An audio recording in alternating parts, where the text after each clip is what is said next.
All right, guys. It is right around 7 o'clock Central Tuesday night. And y'all know that means it's time for another of our weekly conversations with Commodores. And I'm so proud to have Ryan Hamilton from Pennsylvania on with us. Ryan, good evening, and thank you, bud, for making some time tonight. Yeah, pleasure being here. Thanks for having me. Ryan was he came down from Pennsylvania. He was on Bobby Johnson's teams 05 to 08. And I know you guys remember number two's probably the greatest defensive game, maybe as a black and gold defender ever had. He was National Player of the Week against Ole Miss in 08, but we'll come back to that highlight in a few minutes. This man had a career in one game, basically. Ryan, tell folks what you're doing these days and just kind of catch them up before we head back into the old times.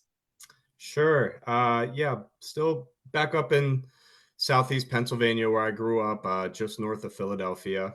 Um, Married, two little girls, and I run a wealth management practice. So, all things financial planning and investments, which I really started doing as soon as I stopped playing football. So, yeah, it's been good. I enjoy it. Well, that's good. Well, the first question I know that I have to ask, you're in the heart of the Northeast, you're near Philadelphia. How did you make your way down to Nashville? How did you escape Big Ten country? How did you end up in Nashville playing for the Black and Gold? Yeah, it was funny. Yeah, most of the attention I got were Big Ten schools, naturally. I do remember, I think I got an offer from Vanderbilt before I even talked to my recruiting coach, who was Charlie Fisher at the time. And I remember getting the letter and, I'm a 17-year-old from Philadelphia. So I was pretty naive to the Southeast and the SEC in general. I knew Vandy was a good school. I knew they were in the SEC. So that was, definitely two things that attracted me to the school. But I didn't know anything about Nashville. In fact, I didn't even know where it was. And I remember asking my dad, where's Vanderbilt? And he goes, Nashville, Tennessee. And I said, all right, well, you can forget that one. I'm not going to Nashville because, again, never been down south. I didn't realize how big Nashville was. I was picturing an old country town or, all the stereotypes, right? And my senior year, we had a bye week or we had a game get canceled for some reason. And my dad twisted my arm to go down to the South Carolina game at Vandy. And I got down there and I was like, okay, I was dead wrong about this. This place is pretty cool. And so I started taking it very serious. And then, one thing led to another. I did an official visit and continued to learn more about, Vandy and Bobby Johnson and his staff and the players on the team. And, I could feel that they were heading in the right direction. So it just felt right. So I committed and never looked back. Any other schools you seriously considered in addition to Vanderbilt? Yeah, it was kind of the handful were Vandy, Northwestern, Penn State. Those were probably my top three. And um, turning down Penn State was people thought I was crazy. I came from a family that everyone went to Penn State. All my friends went to Penn State. It's a bit of a cult up here, as you may know. So, I grew up always wanting to play for Joe Paterno, but I just didn't have the butterflies in my stomach when I went up there, and it just felt right going down to Vandy. How far is Penn State's campus from home? About 3 hours. Oh, so that really is in your backyard. Yeah. It's definitely Nittany Lion country up here. Well, when you came down for your official visit, do you remember who hosted you or any? Keeping in mind, and I tell this to almost everybody, I think you're old enough now that the statute of limitations for anything you may or may not have done have expired in the state of Tennessee. We'll have to consult with our Tennessee brethren on here. But what was it about that visit that made an impression on you? Yeah, so my host was David Carter, who was a defensive end who actually started as a freshman or played a lot as a freshman at least. And he actually subsequently ended up transferring to Ohio to play tight end. But, I just got to hang out with a bunch of the guys. I got to spend a lot of time with the staff. Obviously, I got to see the campus and the city. And, Bobby was very clear with his message in terms of what they were building and the kind of men they were trying to build it with. And I just was eating it up. So, yeah, it was just everything between the academics, playing in the best conference in the nation, and then being in a pretty cool city that I thought, hey, this could be a fun place to go to college to as well. It just checked all the boxes for me. Did any of your buddies, your football buddies growing up, did they think you were nuts coming this far south, or were they kind of a little envious, or a little bit of both? No, everyone thought I was crazy for leaving, the general north. But once they all got to come down and visit me periodically, Mhm. and they were like, "Oh, okay, yeah, I get it." So, Now, and we and were playing in big time games too, right? So, we were televised a lot nationally, and so all my friends and family got to watch from home too. So, well, Ryan, I know you've always been a very athletic guy. Did you play other sports growing up as well as football? yeah, I played varsity basketball in high school, and I played lacrosse as well. Well, I don't know if they saw any of your either live or your tapes from those other sports. I know that footwork in lacrosse and in basketball are so very important. They transfer to other sports. So I didn't know if that had made an impression on any of the coaches. Yeah, they came up and saw me play a little bit of basketball. And yeah, certainly as a defensive back, you want to keep your feet moving all the time. So yeah, they were the perfect sports to keep me in shape and, keep me ready for football season. And when you were after you had committed and signed, was the or during the recruiting process and then before you got to campus, did they discuss with you specific positions, or was it let's just get you to campus and work you out here or there and figure it out once you got here? No, I was a safety. That was the plan the whole way. Definitely too big, too slow to play cornerback in that league, and just a little bit undersized to play like an outside linebacker. So there was no question about it. I was a safety. Yeah. Well, Ryan, we got a whole bunch of Commodores who've rolled in. Let me give you a roll call real quick. We got a Uh-oh. bunch of our regulars. We got Dwayne Jones, Kenny Cole, OJ Fleming, Pat Fitch, and we got John L. Thomas are also. So thank you, fellas, for joining in. I've got Ryan Hamilton out of Newtown, Pennsylvania. Now, Ryan, what did you do any researching, or did you know much about Coach Bobby Johnson before you got here? I mean, before No, you got to campus?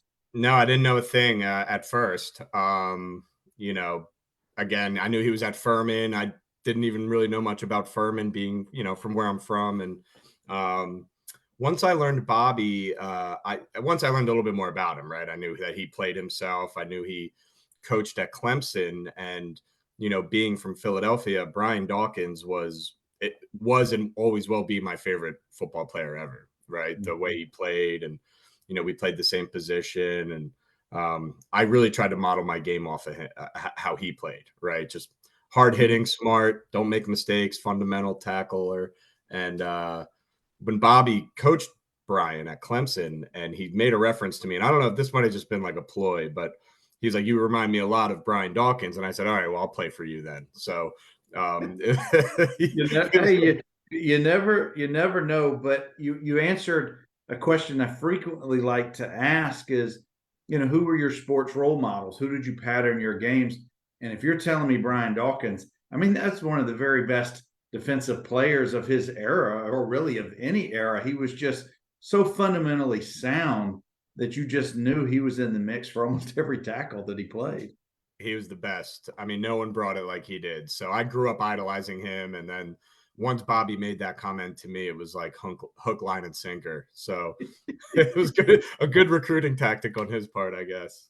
Well, who came in with your class of '05? Who were some of your running around buddies, or who were there?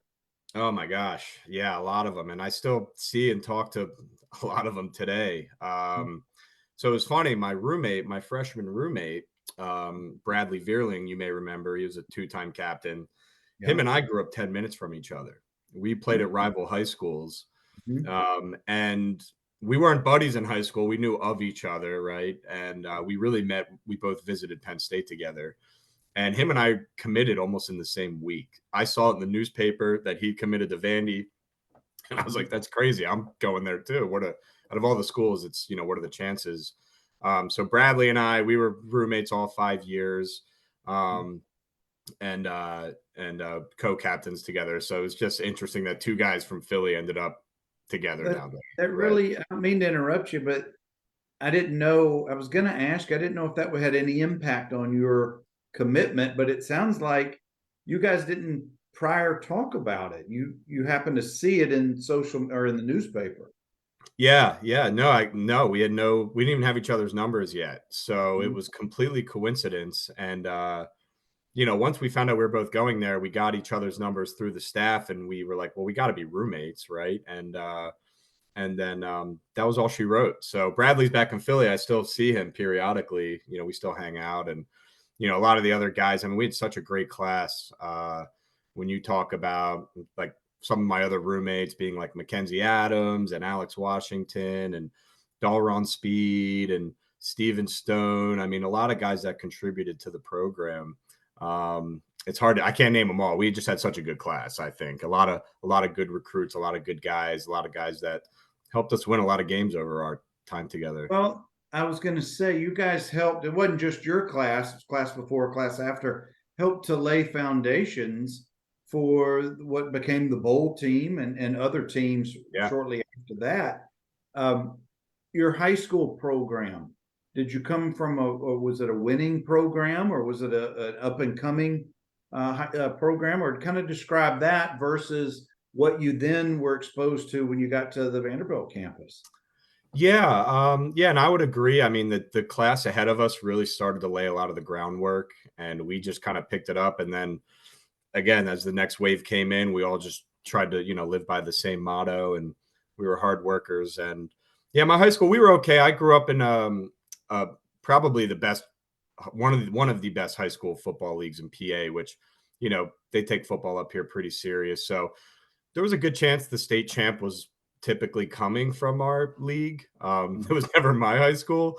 We were always like pretty average. We always had good players, but we just never won enough games. Unfortunately, it's a lot like my time at Vanderbilt, where I felt like we could have been a lot better, but we just, a couple plays here and there. So, getting to Vandy, I knew they were coming off of, Jay was still there and Cutler was starting to win some games, starting to beat some SEC teams. So you could see things turning around, right? And it was like every year I was there, we would win a couple more SEC games, a couple more upsets, a couple more ranked teams. And, 2 out of my 4 years there, we were ranked ourselves. So it was fun. I mean, there was definitely a few games we wish we could have back.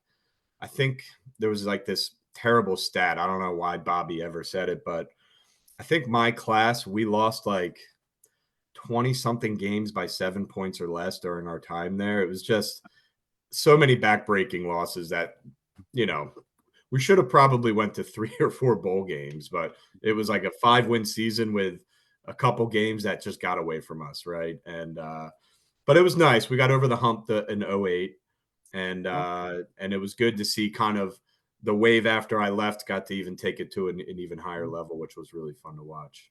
I had Ladarius on last week, and he came in 12, so he's several years after you, but he was also during that Franklin wave of bowl teams, Yeah.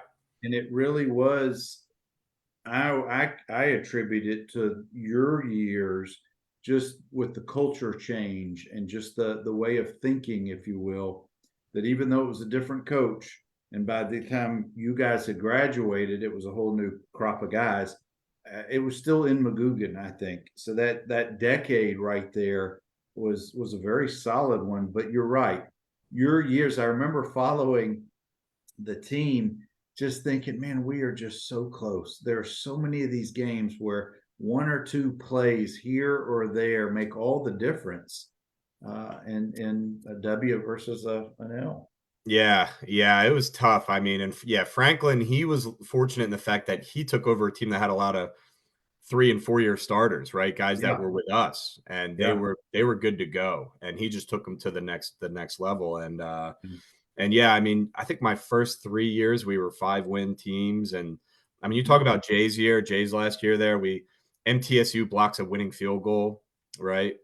And we lost in double overtime in the swamp over a BS penalty call. Like And there were a couple others like that, right? And then the year after that, we have a couple field goals get blocked or did something happen. It was just like you can't make this stuff up, right? So, No, and even you even the bowl game can. year, I mean, we started out 5-0, we were almost in the top 10, and then we Mhm. dropped them to Duke and Mississippi State back to back, and it was like, oh my God, we should be 7-0, and we should be in contention here. So yeah, it was frustrating. It was, but we did a lot of good things, right? We beat some top Well, 10. We beat some top 10 teams. We, brought game day to Nashville. Like there was some pretty good times there too. I was gonna say, you're not too old so that some of that has completely faded and some of it never will fade.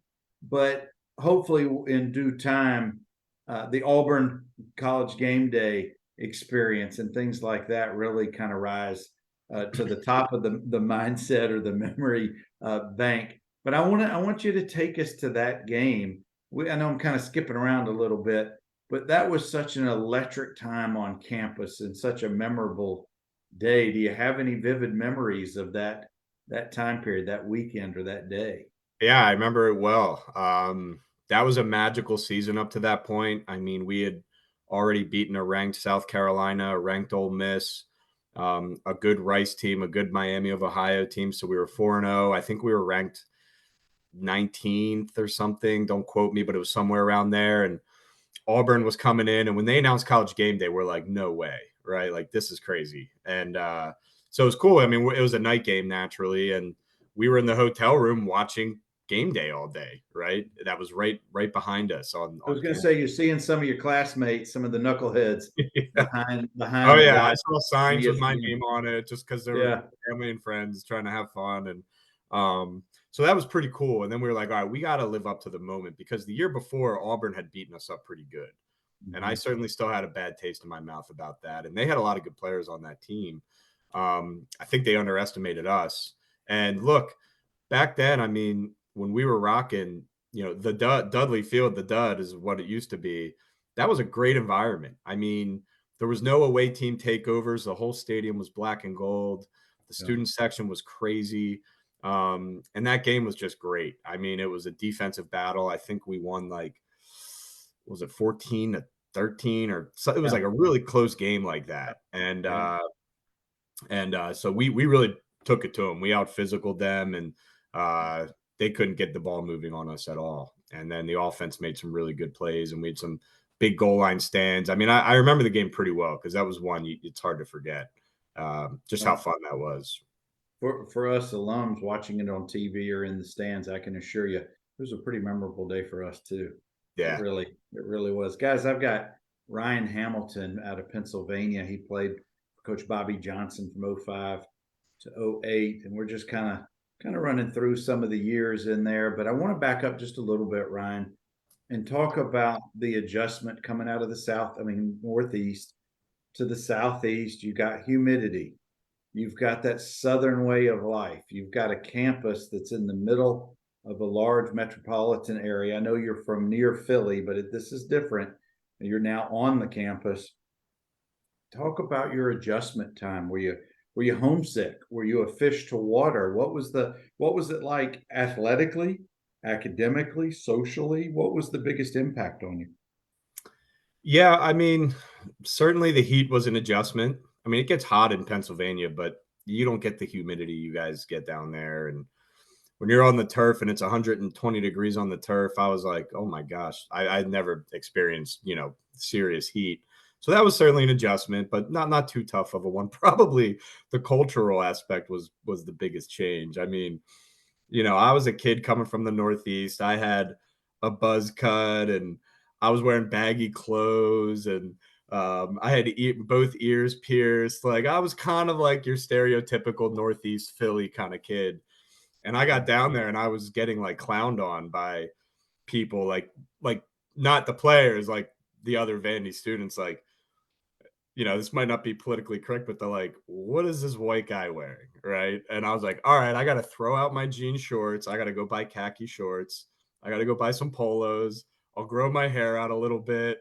Like, I was like an alien down there because at that point, like, I think a lot more Northeast people just started to kind of come down to Vandy around my time. You Yeah. started to see more kids from New York and Boston, things like that. But it was still very predominantly a Southern school. So I Mhm. had to adapt to that. But I love the city. I never really felt homesick when you're on a football team. I mean, you're surrounded by your brothers and everyone's away from home, right? Yeah. So Yeah. I didn't have any problem with that. You know, I never listened to country music growing up at all. And I really still don't, but I appreciate it a lot more now. And, you know, Nashville was cool in the fact that it wasn't all country, right? It's the Yeah. music city capital, right? It's not just Yeah. country Yeah. music. So I was pleased to see that. And it was nice. I mean, the locker room's just a giant melting pot, right? Guys from everywhere. So you know, you learn more about each other, you know, where they're from, their culture, what they like, food. I didn't even know what grits was. I mean, half the food down there I'd never even heard of, right? So, so I had a lot to learn. It was like drinking from a fire hose at first. That's for Well, I was sure. going to say, did you ever go out to Loveless Cafe or any Oh of yeah, those? Yeah. I've been to Loveless. There was another place. Was it like Monet's or it was something like that? It was like a I home. don't know. It was just they Was basically served it out of their house, and just Southern soul food? oh yeah, all of it. Yeah. And we would almost put them out of business because it was like all you can eat, and we would go there with like 8 guys, most of them Uh-huh. offensive linemen, and yeah, it was fun. But yeah, I like the Southern food. Hot chicken. I like hot chicken. It's nice to see that you see like Nashville hot chicken everywhere now Yeah. because Yeah. Did you ever catch yourself in the huddle using y'all, I or still did you? say y'all. Yeah. Yep. Yep. And it's so easy to say, right? It's impossible. It's like contagious. And once you start saying it, you can't go back. So I still say y'all up here. And now I get clowned on up here for bringing my, you know, the Southern culture back with me. So Well, it's you know the everyone here says you transformation. guys. In Philly, it's Yeah, you guys. And you but the guys is just such a mouthful. So the transformation will be complete in the Hamilton household when you hear your daughters say y'all. they'd be cute as hell if they did. So I wouldn't mind it. No, that's great. That's great. And you talked about the heat. Of course, everybody gets heat in different parts of the country. It's what I call that heavy air, Mhm. that humidity, that you can be in the best of shape. You can be the fastest guy. You can be just cut and no body fat. But if you're not used to dealing with that humidity, it'll cut you down in a heartbeat. And I Yeah. don't know if you found yourself doubling over or needing oxygen or water a lot more quickly than you ever anticipated, but it catches up with most everybody who's not, Yeah, you I made a know. point to get down there a few months early. Mhm. I probably went down as soon as I graduated high school, pretty much. And I was staying with some of the upperclassmen. I wasn't even taking classes, but I was like, I passed up on playing in the Big 33 game, which is all the best players from Ohio versus all the best players from Penn State. It's a big deal. Mhm. But I was like, you know what? I've played enough football at the high school level. Like, I'm ready to go adapt to Nashville. And I'm glad I did because I trained all summer leading up to my freshman year in the heat with the team, whereas a lot of the other freshmen didn't get to do that. So they showed up more so for camp and were probably a little bit more shell shocked. Whereas I might Mhm. have lost 10 pounds, but I was at least adapted to the heat at that point. So Well, by the time your freshman fall camp rolled around, you probably knew a good percentage of the guys already, the upper class players working out with them all summer. Did that give you an advantage going into camp and competing for a spot? I think so. I certainly helped, right? I ended up redshirting my freshman year, which I was actually really glad I did. But I was second team the whole year, so I was prepared to play in every game, and but I was also kind of hoping I didn't have to, right? Mhm. Especially as the season goes on, you don't want to lose your shirt. So yeah, I mean, I was good to go. I always felt ready to play. I prepared. I traveled with the team. I did all of that. But luckily I got to just go be you know, in the audience, if you will, at all these road games, right? I got to go to these SEC atmospheres and see it firsthand. And that way, the next year when I was officially a starter, I wasn't Mhm. rattled by it whatsoever. Mhm. So I was prepared from day one. And so by the time I got to year two, it was I didn't have to skip a beat or anything like that. You were really an advanced vet, if you will, not just trying to learn your second year. But Ryan, what was your welcome to the SEC or welcome to big time college football moment? Oh, that's a good question. I'm sure there were a few at just in Vandy's camp alone, right? Uh, Well, I was yeah, gonna say, who were you going up against from the offense? They had some powerhouse players at that time. well, yeah, I mean, obviously Jay was at the helm at quarterback. I remember getting it wasn't easy, but if you got a hand on one of his balls, you felt like you broke every finger on your hand, right? And it was really just seeing the speed of the receivers and the backs and obviously the linemen are monsters. So, yeah, I mean, it was definitely eye-opening, especially when you come from, when you're coming straight out of high school.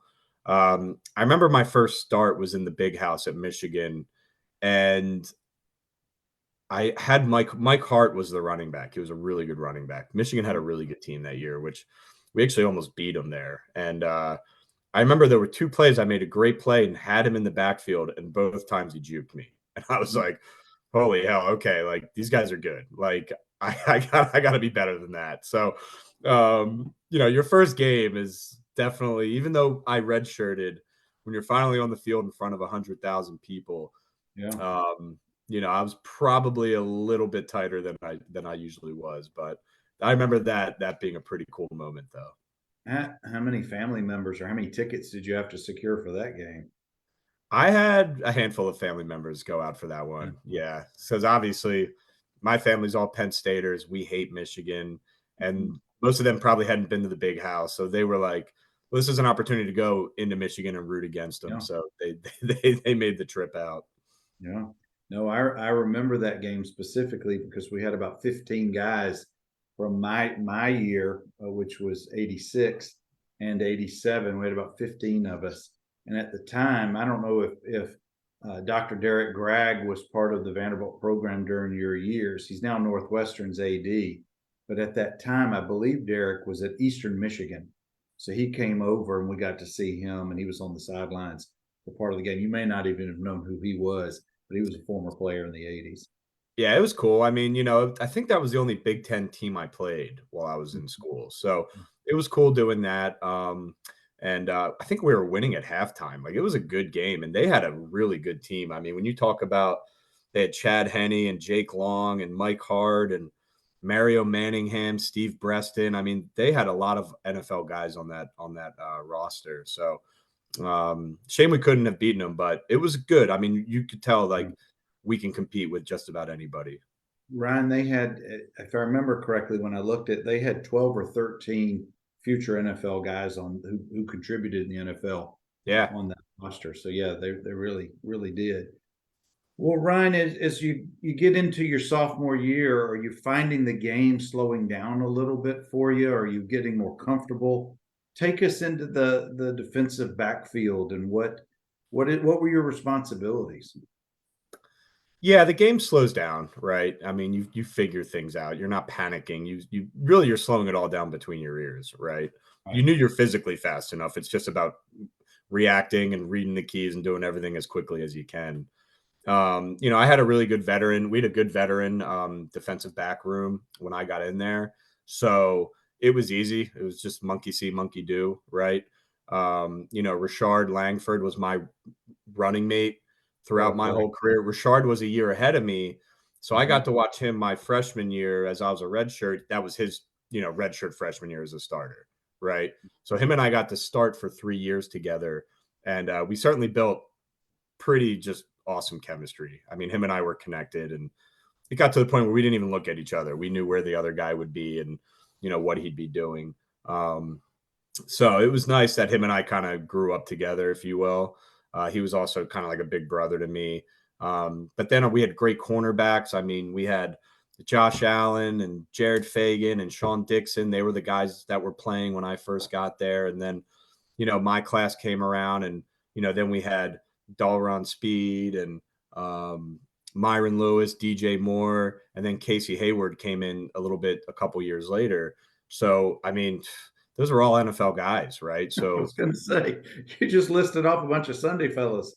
Yeah, look, I would put our defensive backfield up against any in the history of Vanderbilt. We were Yeah. good and we were really well connected. I mean, we communicated well and we cared about each other, and it certainly showed, I think, because and not just the defensive backfield. That Vandy defense was special. I think probably 9 out of the 11 went on to actually play like legitimate NFL football on that defense. So And Ryan, being from Alabama, I always look at the roster every year to see who the Alabama guys are. So of course I'm watching Rashard. I caught up with him at homecoming a few weeks ago and just had a great conversation with him and told him you were coming on and he's going to come on the show in I think in February. But well, yeah, you look, don't let two him tell you incredible. that he hit harder than I did because, he Well, likes to think that, but he knows the truth. So all right, I'm going to bookmark this because we're definitely coming back to this we this were topic. really competitive with one another, which was good. We drove each other, and Well, I was going to we always say. wanted to see who could lay the smack down the hardest. That was back when you could actually hit as a safety. Him and I I was probably would have got ejected from every game we played in today's game. Well, So the rules are so it hadn't been 20 years since you were on the field, but you're right. The game is so different now. It's that was where I was headed with the next, I guess, group of comments I wanted from you is you have to play your position. Not I wouldn't say headhunter. That's not the right term, but you have to have that mentality in every play. So, kind of, what is that? This is terrible. I'm a quarterback. I never played a day in defensive back. What is that mentality that you had to go into or have with every live play, not knowing where the ball was going to be? yeah, I mean, you got to trust your teammates are going to do what they're supposed to, right? Mm-hmm. You know what you're supposed to do as the safety. You're kind of playing quarterback for the Mm-hmm. defense in a lot of ways, right? We're telling the linebackers who are relaying things to the linemen, and we got to communicate to the corners, make sure they know what they're supposed to be doing. So there's a lot you have to process and kind of figure out just as the offense is setting up, right? Um, we knew exactly which every gap every defensive lineman was stunting into and where the linebackers would be spilling or containing. But you figure all that out, right? And then, Rashard and I, we just always had this mentality of these guys are going to ever regret coming near us, right? If a guy comes across the middle, we're not trying to take anybody out or do anything dirty, but he's certainly going to think twice about doing it again, right? And just setting the tone. We played against, gosh, our years there. I mean, the SEC, it's always been just amazing, but we played a lot of proficient offenses there. So a lot of NFL guys. So, you did your best, right? Where I can't keep up with a 4-3 wide receiver, right? So it's a game of geometry when you play safety, right? You Right. always got to make sure you're taking the right angles. You never want to be on someone else's highlight reel, which I think we did a pretty good job at that. But um, Did you we were play always against? just like, oh, sorry, go Did you ahead. play against? Did you play against Percy Harvin? Oh yeah, still have nightmares about Percy Harvin. I Um, don't mean to bring up any nightmares, but I just remember that was during his time at Florida. That was during Florida's heyday back then, and he had to have been a problem for every defense. yeah, I mean, people ask me all the time, like because there were so many good players in the league at that time, like who was the best college player you played against? And obviously, there's a lot of guys you can bring up, but Percy's always a guy I mention. And that offense was just so dynamic. I mean, you remember the Swamp Kings, right? So, um, there was a lot of guys that we had to be mindful of, but they would line Percy up in the backfield. They'd have him in the slot. They'd have him in motion. There was so much misdirection. And if that guy saw any daylight, he was gone. So, yeah, he was dynamic. I'm surprised he didn't do more in the NFL, but the NFL, it's a lot of it's luck and health and other things. But yeah, he was a hell of a player. You see Tyreek Hill for the Dolphins right now, and that's always to me that's Percy Harvin to me, Yeah, but without the headaches. I guess that was one of his right. problems. Well, Ryan, let's take to the off season. That's the time of the year where we're supposed to have a little bit of downtime, maybe try to act like a normal college student, whatever that looks like when you're playing college football. But it's also the workouts and it's more bonding. time. You're not on the field. You're really with your teammates, maybe even more hours during the week over at McGugan or doing whatever. Did you like that time period? Did you find, were you a guy who enjoyed working out, or did you just do what you needed to do to not get in trouble?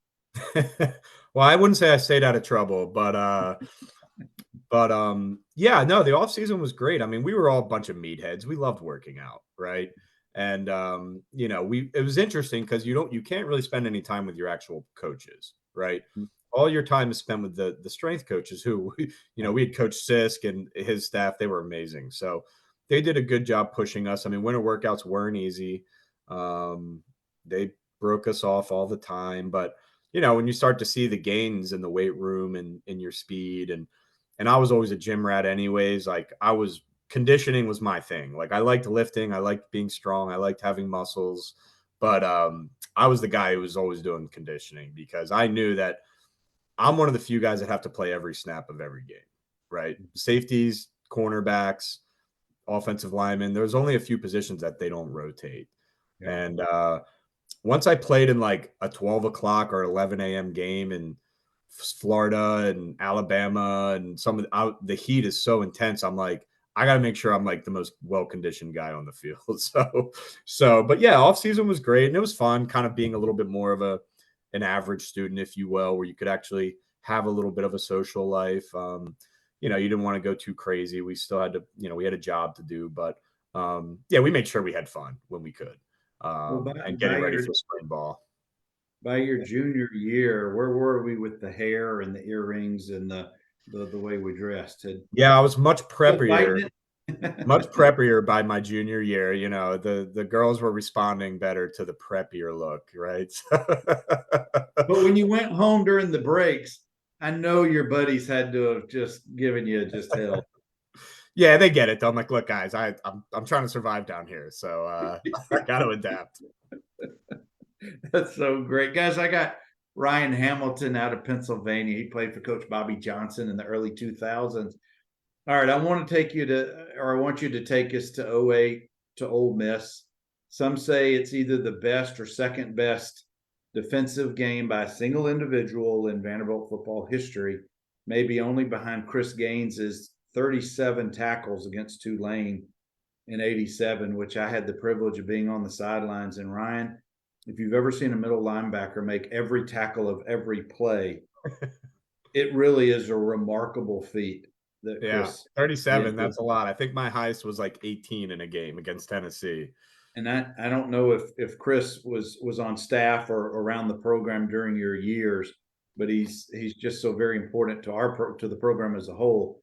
But when you have 3 interceptions, a fumble recovery, a touchdown, and you're named National Player of the Week on defense, some say that's a career, but you say that was 4 quarters. So you got to take us to that game and a little bit of what transpired for that magical day for you. That was a crazy game. Not just for me. I don't know how well you remember that game. It was just wild. I think there were like 3 or 4 touchdowns in the first quarter, and none of them were like normal touchdowns, right? Right. So, right. Yeah, we were down in Oxford and playing a pretty good Mississippi team. They had a lot of good players on that team, a lot of speedsters, a lot of NFL guys. I think they were ranked, maybe barely ranked at the time. They were certainly favored to win, I think, although we were rolling pretty good at that point. Yeah, it was just one of those games. I don't know how to explain it. I just was in the zone, I guess. I remember that I think the first touchdown we fumbled it and they scoop and scored it. And then we went back out there and our offense, I think, had to punt the ball, or maybe we scored again. And then we went back out on the field, and that's when I had the pick 6. That was my first interception, which oddly enough, I had been cracked so hard on the series before. I don't know if, this was back when like receivers could just blindside safeties and cut them at the knees and all that stuff. So I'd gotten hit so hard on the side of my head by a receiver this series before, my vision was like blurred, even into the next series. I was like, okay, this guy really rung my bell. And so when I made that interception, I could barely see. Maybe that was a good thing, right? But I made a good read on the quarterback. I caught the ball and I was able to make it 80 yards down the field. Definitely the fastest I've ever ran because there were guys on that Ole Miss team that were faster than me and they didn't catch me. So Did you um, have an escort or were you by yourself? I was just a lead, just me and myself. Yeah, that kind of like set the tone. And then gosh, as that game went on, it was even crazier. I think after my pick six, we kicked it off and they returned the kick for a Mhm. touchdown. It was like one Yep. of those games where it's like, what is going on? You can't go to the kitchen to get a drink or you missed another score. Pretty much, right? Yeah. And then I had another interception right before halftime, Mhm. just a deep ball that I just made a good break on, and the final pick was to clinch the game, right? Yeah. So that was a more of a gift, but hey, it's still an INT in the stat book, but like a Hail Mary kind of thing. But yeah, it was one of those games. I mean, we had a couple giant goal line stands. I remember Ole Miss was on like the 5, 8 yard line with as the clock was pretty much expiring. Yeah. It looked like they were going to beat us, frankly. I mean, they were there and we were trying to hold our ground, but they were moving. And then Chris Marv stripped the ball on the 1 yard line. And Mhm. DJ Moore got on top of it. And that was the game. So, I mean, to end with a strip fumble on the 1 yard line, the guy In was the red literally zone, yeah. he was literally crossing into the end zone to beat us. And Chris Marv, who was one of the best players I ever played with, that guy had a knack for just getting the ball out. And it was one of the best plays I'd ever seen. So, yeah, it was a wild game. I was exhausted afterward. We played a lot of snaps that game. Yeah, I don't know. It was just one of those games where you kind of just black out. You know what I mean? And everything kind of goes your way. Well, everything came together for you that game. But here's what I didn't realize till I just looked it up. I had said that the college game day was '07. It was actually '08, the Auburn game. It was the next week. Do you Yeah. remember this? You guys had just beaten, I think, Rice the week before Ole Miss. Yep. Then you beat Ole Miss 23-17. And then the next week it's at the Auburn college game day. So that had to have been I mean, you can admit it now. Did you go to class? Did you do anything during that week or so in there? Because that's a pretty memorable time on campus right there. Yeah, it was a good fun stretch there. Actually, if I remember right, I think we had a bye week between those two games. Is that right?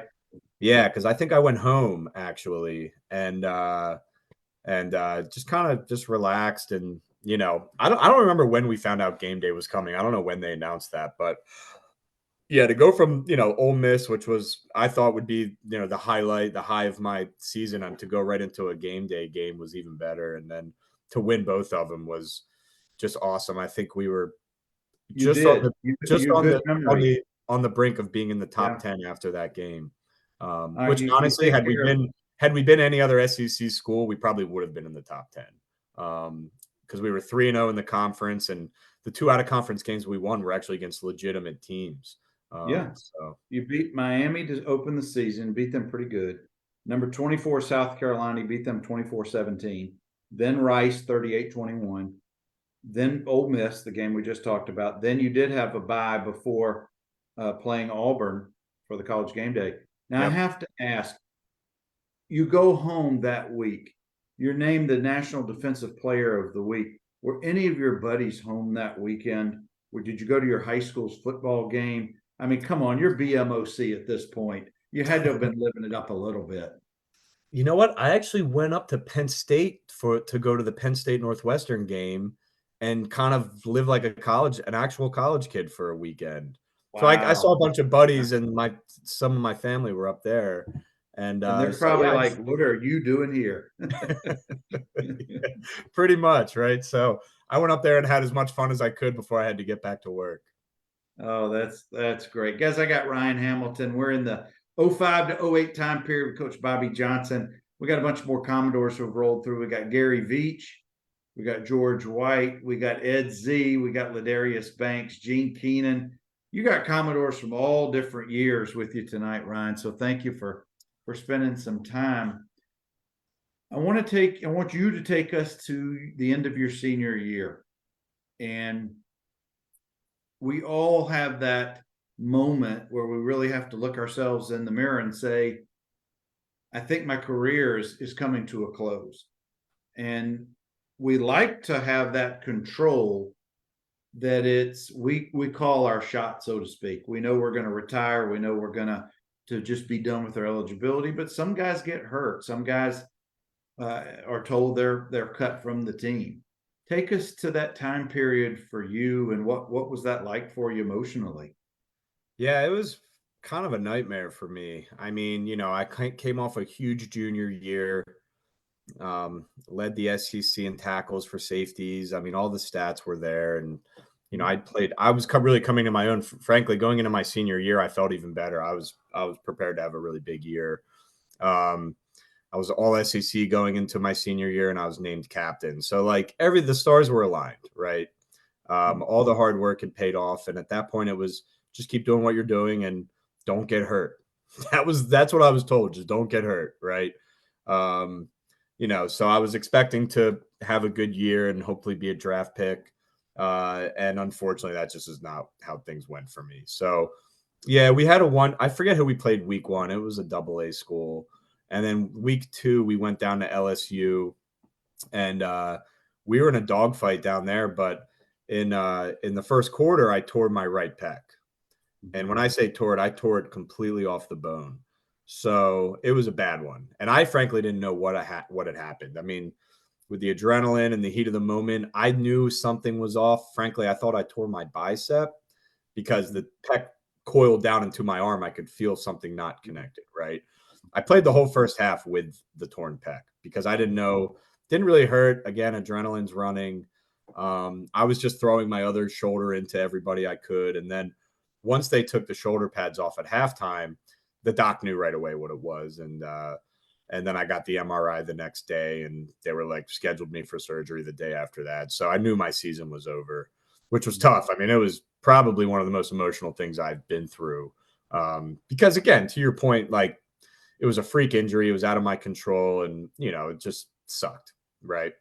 So I was still captain of the team. I tried to still serve that role as well as I could, but it's not the same when you're on the sideline or when you're not out there with the guys and trying to lead by example. And at the same time, I was also spending most of my days doing treatment. And I thought I was going to get another year of eligibility. And I was like, okay, I'll just come back and play another year. I'm just delayed another year. Right. And unfortunately, the NCAA denied my application. So, and I don't know why. I still don't understand why. So I was like, okay, well, I got to give this a shot, right? I tore my pec in September. By December, I was feeling like I was starting to get back to normal a little bit. And I was like, look, I got to be like in game shape by March because that's when pro day is. So I didn't go to the combine because frankly, I wasn't ready yet. And then I did my pro day, had a great workout, couldn't have gone better. I still threw up, I think 18 reps on 225 coming off a torn pec. So like I proved that the pec was repaired and my DB drills were good. And so I was getting a lot of attention again, which was fun. And gave it the NFL a run only to get hurt again. And and that was it. So yeah, you never know when it's going to end. Unfortunately, you wish you could control when and how it does. I still think about it a lot, but it's just the way she goes, and that's why you get a degree and have a backup plan, right? Yeah. Yeah. Well, it's always an emotional time. Whether like I played 4 years in my fourth year, I knew that my days were done. I was not going to play after graduation, but you still look forward to that competing, even though you're not part of the team. So I want you to, during this time that you're healing, you're still captain, you're still trying, as you said, to fulfill that role. But there had to have been times where you kind of felt separated from the team, I assume.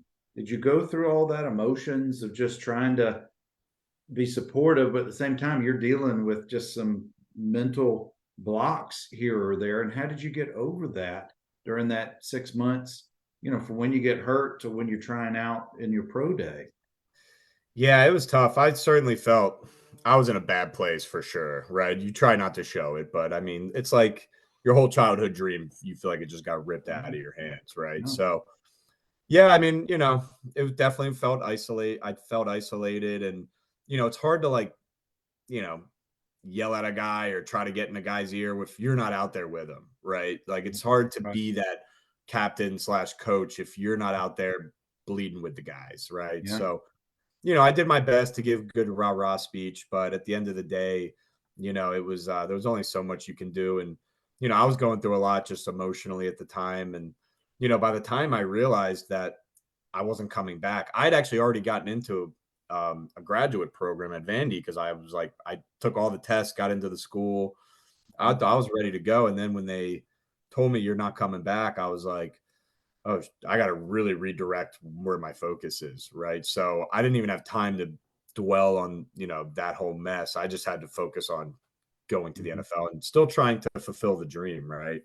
So I didn't get drafted, right, because of missing my senior year, but I still got a lot of attention and, you know, I thought I was going to make the team. I tore my hamstring and look, in the NFL, if you're a DB and you can't run at full speed, you're gone, right? And you're worthless to them. So unfortunately, health got the better of me, which was funny because I didn't miss a game ever up to that point Mhm. in college. So a freak injury, it wasn't even like a weird tackle. It was perfect form tackle, and I just came down wrong. So Well, take us.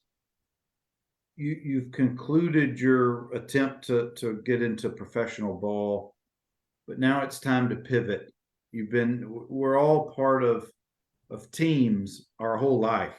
It's all sports. That's a lot of the way we're mentally trained. We stay on schedule, we work out, we've got things, meetings, etc. But now you're a civilian, if you will. mhm. How long did that transition to the civilian world take you? And how did you fulfill that competitive spirit, that sense of competition that we you probably still have today? How did you Yeah. deal with that as a 20 something year old? It was kind of like I had like a year of purgatory because in the 2000, so my NFL rookie year was 2010, and Mm-hmm. I got hurt and I never ended up playing that year. Now, Mm-hmm. by the time like Christmas rolled around, I was feeling good again. And then in January and February, I was actually working out for teams again. So it wasn't really over in my mind at that point. Mm-hmm. Because there were teams that were really considering signing me. And so again, bad timing. The NFL went into a full lockout, I think, in like March of that year, Oh, right? wow. Which what that happens like every 3 decades. So, Right. Right. um, so come like that spring, you're not allowed to work out with teams. So if you're not already on a team, you're not allowed to Mm-hmm. talk to coaches. You're not allowed to talk to scouts, and Mm-hmm. that lockout drug out quite a bit. In fact, NFL training camps almost didn't exist that summer. Mm-hmm. It went into really into when the NFL season was supposed to start. So by the time the NFL lockout, by the time the CBA was signed, they were like 3 weeks behind, and they threw rosters together so quickly that I never Mm-hmm. even got a look because they didn't have time to really like fly around the country and look and work out guys. They had to be like, okay, who can we get on a roster right now, and who do we know and who are we comfortable with? So of course, not only do I have the injury, but I have an NFL lockout, right? And then by the end of 2011, I wasn't really getting any calls and my agent wasn't hearing much. And I'd almost kind of just like been forgotten at that point because at that point, I hadn't played football in 2 years. Yeah. So yeah, that was weird. I mean, I was just like, I can't catch a break. This must be the universe just telling me like, it's over, man. Like, go figure out something else to do. And but during that time, I was ready to go. I was still training, but it was weird because you're training and you're not sure what you're training for, if anything, right? So I got my broker's license during that lockout, and I said, well, look, you know, I got to figure this out. If I don't play football anymore, like I got to have a plan. And I Mm-hmm. actually spent the majority of that year networking with Vandy alum and really trying to figure out what I wanted to do. So I kind of had a plan. I hit the ground running when I finally like came to the conclusion that I was done. And just jumped right into it. So, you know, I don't like to sit and dwell too much. I like to just keep moving. Well, and then since then, I know you've got married, you have children, you're now getting up in age like we all do. But what have you done to keep yourself in shape or to be competitive or to get, some of those juices flowing again? Yeah, probably the most competitive I do is golf. I'm a big golfer. That Mhm, helps scratch the itch. I'm not mhm, playing any intramural basketball or football. Like, I'm not doing that. I'm not risking injury anymore. And look, I'll be 37 in a few months. So, I'm feeling the effects of college football, right? So every time I try to get back in shape, I end up hurting myself, right? I just mhm. had shoulder surgery a little less than a year ago, fixing all the old football injuries. And so, like, you got to be careful when you get older in age.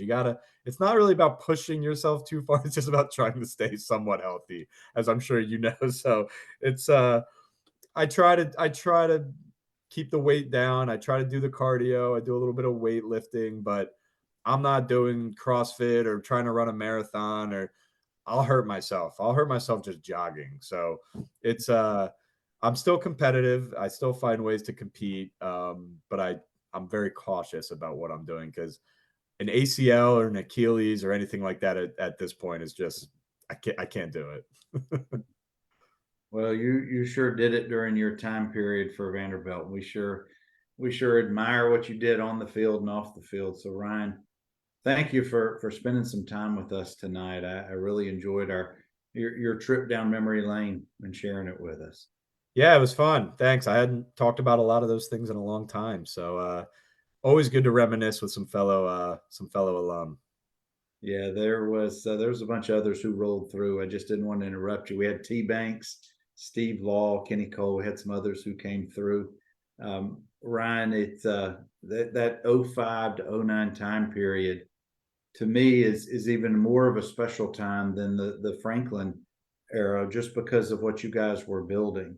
And I know that you shared a bunch of great memories with us this evening. So I hope that you're able to share those with some of your buddies. I don't know if you're still in contact with a lot of those guys from your years, but those are some special times. Yeah, we've done a good job, our group. We do golf trips. I just saw all of them. We were all down at the Kentucky game when they were honoring the '08 team. And so a lot of guys that I see maybe annually, but I also saw a lot of guys I hadn't seen since college. And we did exactly what you and I just did, but we did it over like an 8-hour stretch, and it was a Right, blast. right. So I really admire all the guys I was there with. We had such a special locker room. Mhm. Um, and I always love seeing them, catching up with them. And yeah, we always make a point to get together. We do a trip or we go to a Vandy game or whatever it may be, because you just form a special bond with guys that you go to war with, right? And that you go through those experiences with. And it'd be a shame to lose touch. So yeah, this was fun. Thanks for having me. Teammates are that's a special time of your life for all of us. And I appreciate you sharing a little bit of that. Hang on for just a second. Guys, as we do every week, we're telling the oral history of our program. Guys who played all 4 years, went on to the league, guys who were walk-ons and just contributed. It doesn't matter how or what your involvement was. Everybody played an important part of building our program. And the program's 100 and I think 125 years now, or give or take a few years. But all of these weekly conversations are now on Spotify. I put them on not just YouTube, but they're on um, podcast form. There's a whole bunch of great conversation. We got Tennessee this week, and guys are sharing their Tennessee week memories, and some of them are just absolutely hilarious. So y'all got to get in there and see those. But Well, look, we I was on that '05 team that beat Tennessee in Mhm. Knoxville. It was the first time in, I don't know, a couple decades. Maybe you Yeah, might know better yeah. than me, but that was surely fun.